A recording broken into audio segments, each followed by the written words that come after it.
महाराष्ट्र में जल्द एक और राजनीतिक भूचाल आने के आसार है। खबर है कि मुख्यमंत्री एकनाथ शिंदे की अगुवाई वाली सरकार में मंत्रालयों के बंटवारे पर सहमति नहीं बन पा रही है। संभावनाएं जताई जा रही है कि उप मुख्यमंत्री अजित पवार को वित्त मंत्रालय मिल सकता है, वहीं शिंदे गुट के मंत्रियों का पद जा सकता है। ऐसे में शिंदे गुट में बड़ी बगावत हो सकती है। क्या है पूरी खबर, देखिए ये रिपोर्ट। महाराष्ट्र में जारी राजनीतिक तूफान अभी तक थमा नहीं है।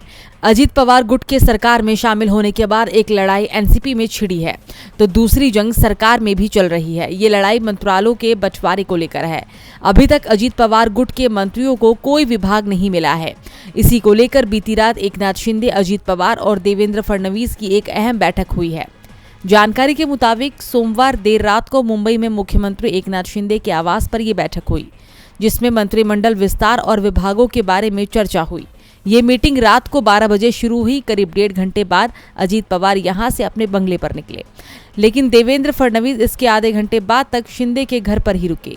आपको बता दें कि अजित पवार और उनके समर्थक विधायकों को सरकार में शामिल हुए करीब 1 हफ्ता हो गया है, लेकिन अभी ये तय नहीं हुआ है कि किसको कौन सा मंत्रालय मिलेगा, क्योंकि 17 जुलाई से विधानसभा का मानसून सत्र शुरू हो रहा है। इसलिए ये माना जा रहा है कि इससे पहले ही मंत्रिमंडल विस्तार हो सकता है।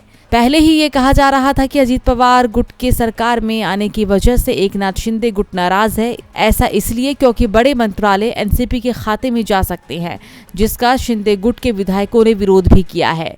राज्य में पिछले करीब 1 साल में मंत्रिमंडल विस्तार नहीं हुआ है। शिंदे गुट के विधायकों को अहम मंत्रालय मिलने की उम्मीद थी, लेकिन अजित पवार के उप मुख्यमंत्री बनने और उनके 8 समर्थकों के मंत्री बनने के बाद से ही टेंशन बढ़ी हुई है।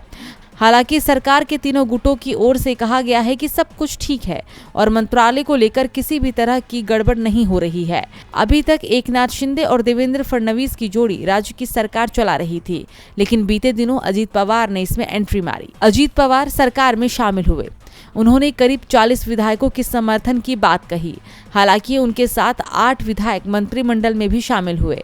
अब राज्य में 1 सीएम और 2 डिप्टी सीएम है। अजित पवार के इधर आने से एनसीपी 2 गुटों में बंट गई है। अजित पवार गुट और शरद पवार गुट में पार्टी पर कब्जा जमाने की जंग भी चल रही है। जीबी लाइव की रिपोर्ट।